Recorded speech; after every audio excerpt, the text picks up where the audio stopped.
नमस्कार, news capital express में आपका स्वागत है। मैं हूं आपके साथ दीप्ति। बुलेटिन की शुरुआत करते हैं खास खबरों के साथ। मध्य प्रदेश के गृह और जेल मंत्री नरोत्तम मिश्रा ने एक दिवसीय दौरे पर जबलपुर पहुंचे, जहां उन्होंने कांग्रेस पर जमकर हमला किया। उन्होंने कहा कि कांग्रेस में कितना भी परिवर्तन आ जाए, पर वह उस ट्रेन की तरह हो गई है जिसमें डिब्बे बदले जा रहे हैं, जबकि खराबी इंजन में है। उन्होंने कहा कि कमलनाथ एक साथ दो पद संभाले हुए हैं, उन्हें ये तो कांग्रेस का प्रदेश अध्यक्ष रहना चाहिए या फिर विधायक, दोनों में से एक पद कमलनाथ छोड़ दे, पर उन्हें लालसा और इच्छा दोनों ही पदों पर बने रहने की है। इधर संतों के अपमान को लेकर भी गृह मंत्री नरोत्तम मिश्रा ने अपना बयान दिया है कि उन्होंने कहा कि कांग्रेस से भारत की जनता और संत समाज दोनों ही नाराज है, क्योंकि यह पार्टी ना ही संतों का सम्मान करती है।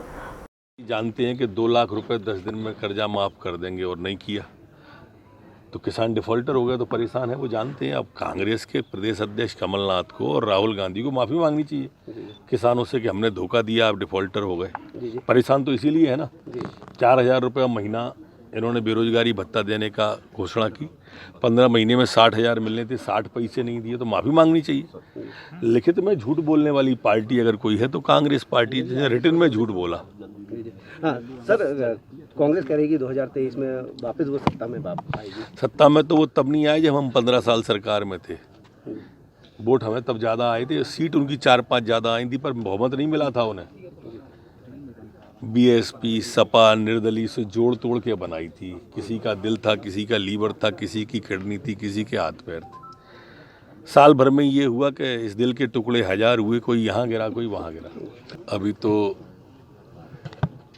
आज़ादी के भारत के अमृत महोत्सव में इस तरह से वीरों को पूजने का, वीरों को स्मरण करने का जो क्रम था, उसमें चूँकि इस जेल में रहे थे वो, और इस कारण से ये माटी पवित्र है।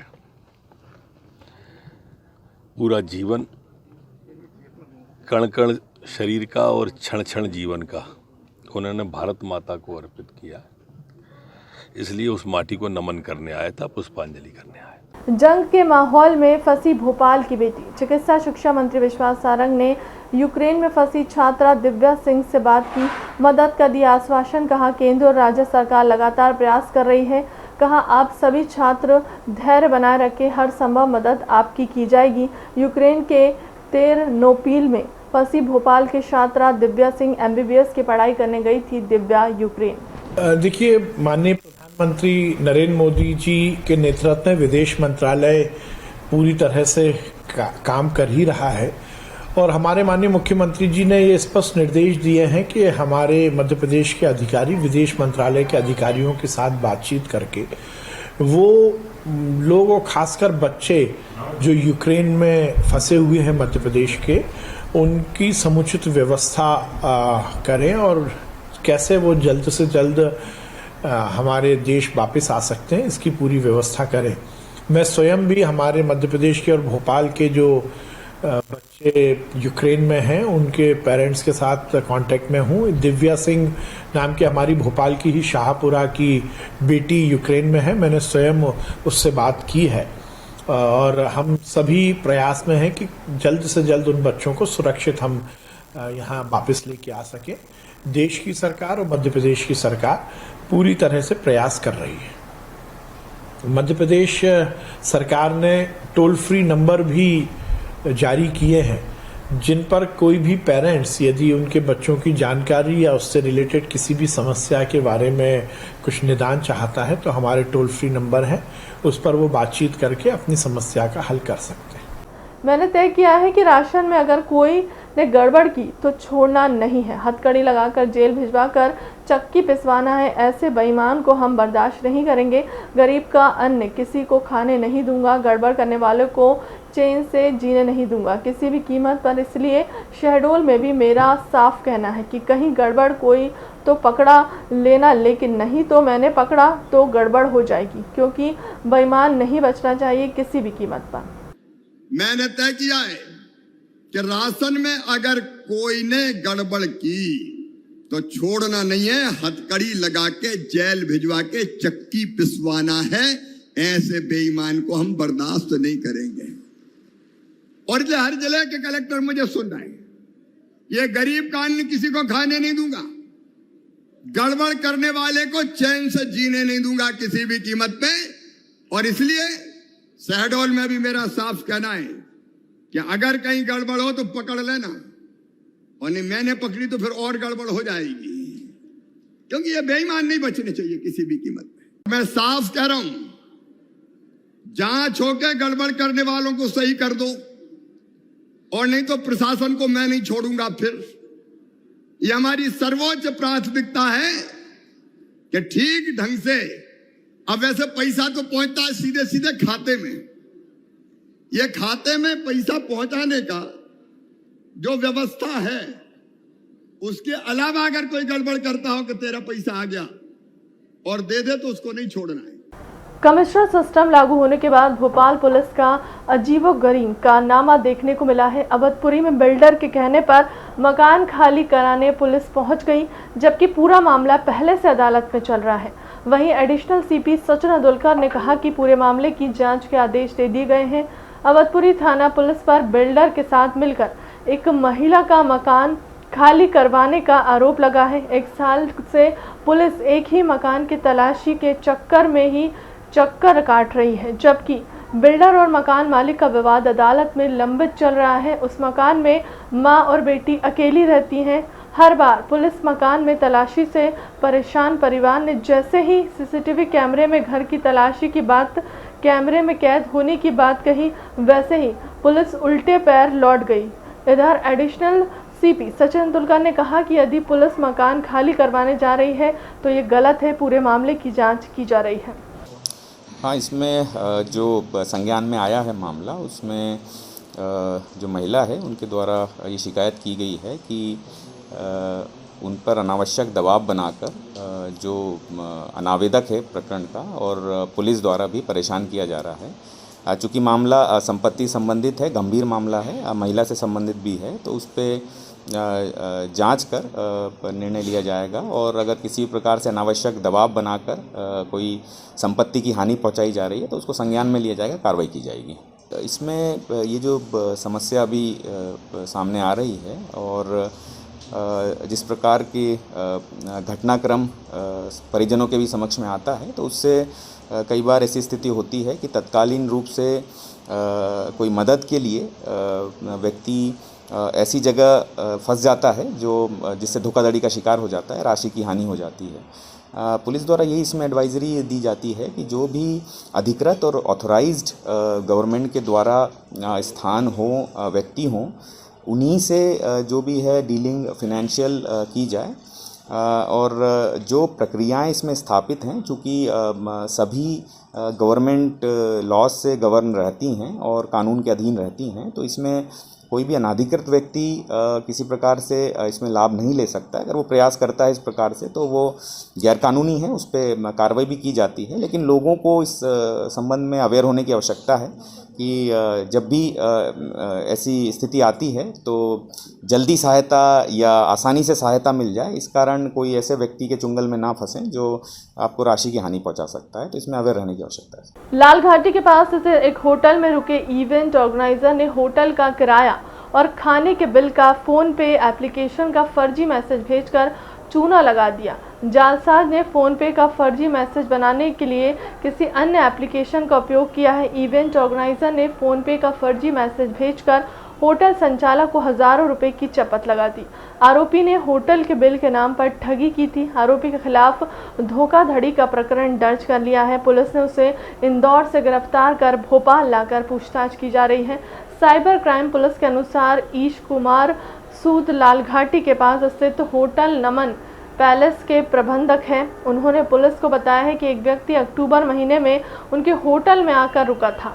जी, दरअसल ये एक साइबर फ्रॉड का मामला है। इसमें जो स्पूफ्ड फ़ोन पे ऐप्स होते हैं, यानी कि कुछ ऐप्स होते हैं जो कि एक तरीके से स्पूफ पेमेंट को जनरेट करते हैं। इसमें एक होटल ऑर्गेनाइजर है, इनका नाम है कपिलुल्लाह। ये लगभग 20 से 30 तारीख तक ये जो है होटल में रुके थे। ये रुकने के बाद जो है लगभग इनका 14,000 साढ़े 14,000 का बिल बना था। इसी को जब ये पेमेंट करने के लिए आए होटल वाले, तब जब काउंटर में इन्होंने पे किया तो उसमें पेमेंट के दौरान इन्होंने स्पूफ ऐप का यूज किया और वो डायरेक्टली दिखा कि ये जो है पेटीएम के माध्यम से ये जो है पेमेंट हो रहा है, लेकिन ये एक्चुअल पेमेंट हुआ नहीं। इसी को लेकर के फ़ोनपे ऐप के माध्यम से ये जो एप्लीकेशन था, इसको हम लोगों ने लगभग 3 महीने पहले ये घटना हुई थी, हम लोग लगातार इसकी जो है जानकारी एकत्र कर रहे थे और लगभग 2 दिवस पहले जो है इसकी जो है जानकारी मिलने पर इनको गिरफ्तार किया गया और इनको जो है भेजा गया। तो क्या बताया क्या है इसने, किस तरह से ये वारदात को अंजाम देता था, और कई होटलों में किस तरह की क्या उन्होंने? बिल्कुल, पहले भी 2-3 केसेस में बताया जा रहा है कि 2-3 केसेस पहले भी इन लोगों ने किया है। दरअसल फ़ोनपे के कुछ स्पूफ ऐप्स आते हैं जो कि फर्जी फॉल्स जो है एक स्क्रीनशॉट बनाते हैं आपका और उसमें पेमेंट का अमाउंट दिखाते हैं। वो ये दिखाते हैं कि जो ट्रांजैक्शन है वो कंप्लीट हो गया, जबकि वो ट्रांजैक्शन कभी होता ही नहीं है। और कई बार जो रिसिपिएंट होते हैं जिनके पास पैसा आता है वो चेक नहीं करते, तो एक तरीके से ये फिशिंग टाइप का जो सेम पेज बनाते हैं और उसके थ्रू ट्रांजैक्शन करते हैं। बेरोजगार को ऋण को लेकर बोले पीसी शर्मा, कहा 3000 लोगों को ऋण देकर सरकार ने बेरोजगारी बढ़ा दी। छोटे छोटे ऋण देकर सरकार दूसरी तरफ उनको रोजगार करने से रोककर खत्म कर दिया। मतलब उनको और कर्जदार बना दिया और ऋण भी इतने छोटे अमाउंट का है कि इससे काम धंधे चलने वाली, ये सब खा पी के बेचारे और कर्जदार हो जाएंगे। सवाल ये है कि वो जो ऋण दिया है, जिस चीज के लिए दिया है, वो जो काम करेंगे उसको खरीदेगा कौन? वो उसका जो भी काम करेंगे, अब बहुत से उनको दिया है छोटे छोटे दुकानदारों को, गुमटी वालों को 10-10 हज़ार रुपए दिए थे पहले, उनकी गुमटी और दुकान उठा लेते हैं, उनके ठेले उठा लेते हैं। तो आदमी एक तरफ छोटा सा उसको अनुदान दिया और बाद में उसके जो बिजनेस है उसकी हिस्सेदारी कर दी। आज आया कि 25% पैसा जमा करके कोरोना काल में जिनके काम धंधे व्यवसाय बंद हो गए वो अपना बिजली का कनेक्शन चालू कर सकते हैं। अरे वो 25% लाएगा कहाँ से? जिसका काम धंधा बंद है वो 25% लाएगा कहाँ से? भाई उसका कनेक्शन चालू करो और ये कहो कि 3 महीने बाद देना पड़ेगा। तो रोजगार के लिए करना क्या चाहिए सर? रोजगार के लिए कुछ नहीं कर पाई सरकार, क्योंकि रोजगार जब तक यहाँ बड़ी बड़ी इंडस्ट्रीज नहीं आएंगी, इन्वेस्टमेंट नहीं आएगा। जो कमलनाथ जी ने जो शुरुआत की थी इंदौर के अंदर, मैग्निफिसेंट मध्य प्रदेश, जिससे सारी दुनिया के इन्वेस्टर्स आ रहे थे। मध्य प्रदेश देश का सेंटर है, चाहे वो साउथ हो चाहे नॉर्थ, वो सब बराबर डिस्टेंस पे है।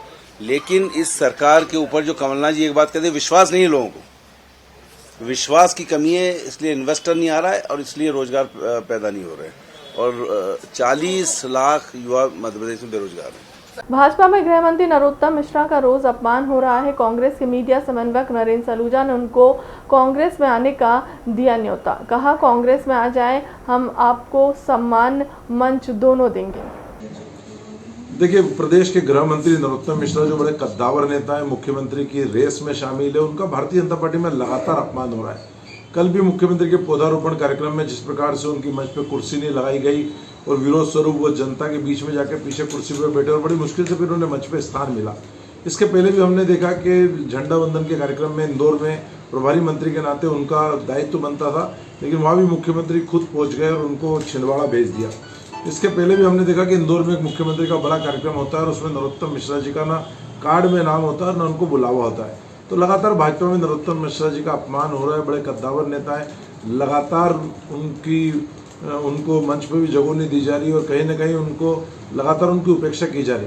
तो कांग्रेस उन्हें न्योता देती है कि आ जाएं कांग्रेस पार्टी में, यहाँ उनको हम पर्याप्त सम्मान देंगे, मंच पे स्थान भी देंगे, क्योंकि कहीं ना कहीं जो उनका लगातार अपमान हो रहा है उससे हम भी आहत हैं। तो एक कद्दावर नेता है, उन्होंने अपनी पार्टी को खून पसीने से सींचा है और ऐसे नेता का यदि अपमान उनकी पार्टी में हो रहा है तो निश्चित तौर पे कांग्रेस का भी मन दुखी और कांग्रेस भी आहत है और हम तो उनसे आग्रह करते हैं, न्योता देते हैं कि उनको कांग्रेस में आ जाना चाहिए। तो यहाँ उनको पर्याप्त सम्मान और पर्याप्त मंच पे स्थान भी प्रदान करेंगे। अखिल विश्व हिंदू एकता मंच द्वारा महामहिम राष्ट्रपति के नाम जिला कलेक्टर महोदय को ज्ञापन सौंपा गया, जिसमें बताया गया कि लगातार ही देखने में आ रहा है कि हिंदू धर्म के प्रचार प्रसार करने वाले धर्म अनुयायियों को षड्यंत्र पूर्वक निशाना बनाकर धर्म विरोधी लोगों द्वारा उनकी हत्या की जा रही है। हाल ही में हुई घटनाओं में 25 जनवरी को गुजरात में जिहादियों ने किसान भरवाड़ की हत्या कर दी। 6 फरवरी को झारखंड में हजीराबाद में रुपेश पांडे की हत्या कर दी। 8 फरवरी को बांग्लादेश में 6 हिंदुओं की नृशंस हत्या कर दी गई। 17 जनवरी को दिल्ली के सुल्तानपुरी में दलित हीरालाल गुजराती की बेटी से इरफान ने रेप किया और फिर उसकी हत्या कर दी। आज जो ज्ञापन लेके आए हैं, इसका मुख्य उद्देश्य है पिछले एक माह से निरंतर जो हिंदू और हिंदू से जुड़े हुए विचारधारा रखते हैं उनकी निरंतर हत्याएं हो रही हैं। इन हत्याओं को लेकर ना पुलिस प्रशासन अपना कर्तव्य निभा रहा है, न ऊपर प्रशासनिक अधिकारी जो बैठे हुए हैं, राजनेता हैं, वो अपना सही तरीके से कार्य कर रहे हैं। यहाँ तक कि झारखंड में अभी जो दुखद घटना घटी है, इस घटना में वहाँ की सरकार ने, जो विपक्ष में बैठी सरकार है, वहाँ जाकर उन हिंदू परिवारों से मिलने की कोशिश की गई, पर वहाँ के मुख्यमंत्री द्वारा उनको रोका गया और उनको नज़रबंद किया गया और उनके परिवार और कई लोगों के ऊपर उन्होंने झूठी तरीके से केस बनाए हैं। इसके विरोध में हम लोग संभाग अध्यक्ष के नेतृत्व में हमारे महामहिम राष्ट्रपति जी को कलेक्टर महोदय के माध्यम से ज्ञापन प्रेषित कर रहे हैं और हम इस चीज़ का घोर विरोध करते हैं और निंदा करते हैं कि ये दुर्भाग्यपूर्ण घटना हो रही है। इस पर न पुलिस प्रशासन कोई कार्रवाई कर रहा है और न कुछ ध्यान दे रहे हैं। वर्तमान में आप कौन से पद पे हैं? वर्तमान में हम जिला प्रवक्ता अखिल विश्व हिंदू एकता मंच नरसिंहपुर। फिलहाल के अब तक की खबरों में इतना ही। देश दुनिया की तमाम बड़ी खबरों के लिए बने रहे हमारे चैनल के साथ। नमस्कार।